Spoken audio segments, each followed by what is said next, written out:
Oo, oo. Ha. Ne oldu oğlum? Kim yaptı? Kim yaptı oğlum öyle? Kim yaptı? Söyle bakayım. Ha. Övme elini. Oo, oo, oo, oo, oo. Söyle. Babacığım kim kızdırdı seni? Hı? Hı? Acıktın mı sen? Ama yemedin mi sen? Oğlum. Hadi bir konuş bakayım bir. Hadi bir konuş bakayım bir. Anlat bakayım bir. Evet. Evet. Evet. Yok kızım. Ne oldu? Ne oldu?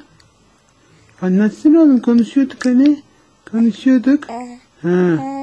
Ha. Evet. Nerede? Hani nerede?